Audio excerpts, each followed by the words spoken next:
Hello, hi everyone. My name is Annapurna and welcome to my channel Learn with Anu. Today I'll be teaching you the Java architecture.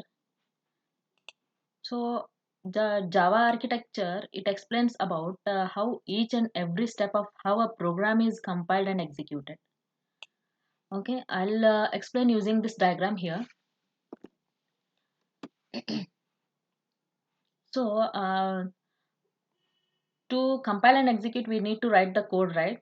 So we write the program in the notepad or in the edit plus. It's an environment where we write the program, that is program or a source code, you can say. The written program, we call it as a source code, which will be in the human readable format.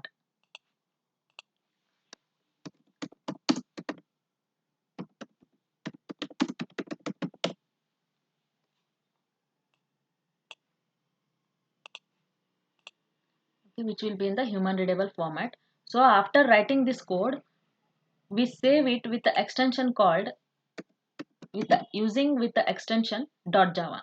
So this .java file will be given to the command prompt to execute and run the program, compile and execute the program. So what command prompt do? Command prompt will perform two operations, that is Java, that is Javac and Java. So this Javac is a compiler and Java is an interpreter. Javac, what it does, it will check for the syntax and rules. While writing the program, we use some syntax and rules to write the code. So that rules it will check in the Java compiler and then it will translate the given .java file. So this, while writing the code, if there is a violation of syntax and rules here, then it will throw a compile time error.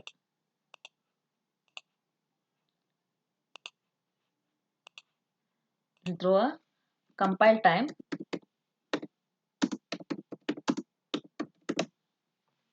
error. Okay. If both the syntax and rules are correct, then the given Java file will be translated and it will be translated to dot class file. This dot class file will be given to the Java interpreter because this is an intermediate code.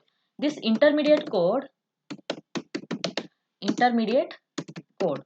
So this intermediate code, what happens? It is neither understood by a human nor a machine. Neither understood by a human or a machine. So this two from this dot class file will be given to an interpreter to interpret, and so this interpreter, what it does, it will read line by line and execute. So while reading this dot class file, if it finds any violation of rules here again, then what it will do, it will throw an compile time, sorry, it will throw an arithmetic expression error, arithmetic exception. It will throw an arithmetic exception. It will throw an arithmetic exception, that is a runtime exception. Runtime exception. While because this error is thrown while running the code.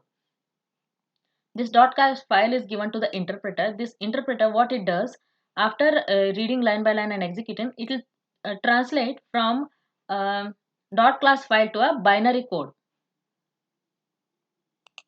This .class file will be converted to binary code. So this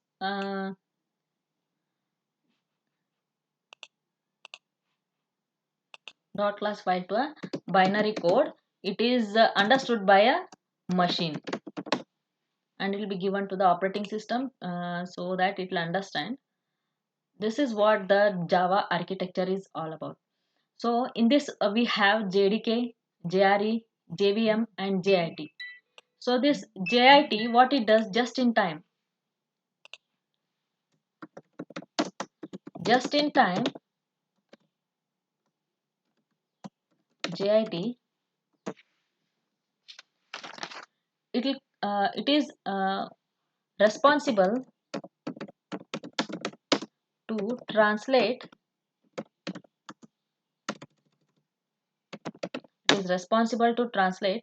from dot class file to binary format, that is machine language. So machine understands only binary format, binary language. Hope you all know. So the just in time does that work. Next up, what we have is JVM. This is Java Virtual Machine, which it is not physically present, but it is responsible to execute and it is responsible to execute the program. Next we have is JDK. JDK, it consists of JDK, Java Development Kit. Java, full form is Java Development Kit.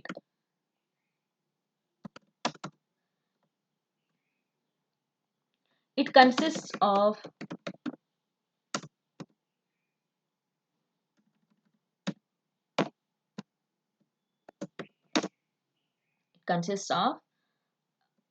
all the libraries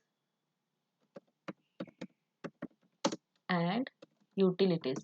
So that's why in my previous video I told that we will be installing the JDK because it consists of all the libraries and utilities which performs some operation to develop a Java software. These files are useful while developing a software, libraries and utilities. Next up is JRE, Java Runtime Environment.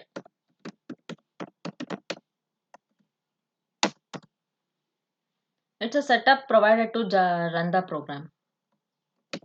It's a setup provided to run the program. Hope you all got it. So yeah, this is what Java architecture. So once again I'm repeating here. We write the program in the Notepad or Edit plus the environment provided. Then next the written program is also called as source code, which will be in a human readable format. This human readable format, what we save it with the extension called .java. This .java file will be given to the command prompt. This command prompt will perform two operations, that is Java C and Java, two operations it will perform. The Java C is called as a compiler and Java is an interpreter. This the Java C, what it does, it will check for the syntax and rules that is written while writing the source code. If both are correct, then it will translate that .java file to a .class file. If both are not correct, then it will throw a compile time error and the execution will stop here itself. The compilation will stop here. Then if both are correct, then it will convert from .class file to a .java file to a .class file.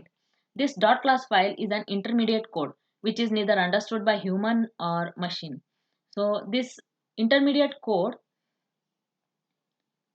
will be given to an interpreter. Interpreter, what it does, it will read line by line and execute, and then it will translate from um, intermediate code to a binary format. This binary format is understood by a machine. So the operating system, whatever we are using, it is understood by a machine. So this is what the whole compilation and process how a program is compiled and executed is shown in the Java architecture. So JDK, what it does is it's a Java development kit which consists of some libraries and utilities which are useful while developing the software. And JRE, it is a Java runtime environment. It is a setup provided to run the program, execute the to run the program. And then JVM, it is JVM, Java Virtual Machine. It is responsible to execute the program, and just in time it converts that dot class file to a binary format, which is machine language. So this is it, guys, for today. If any doubts or anything, please comment down, and please, I request you all to subscribe my channel and hit the like button. Thank you once again. Thank you all. Bye. We'll see you in the next video. Thank you.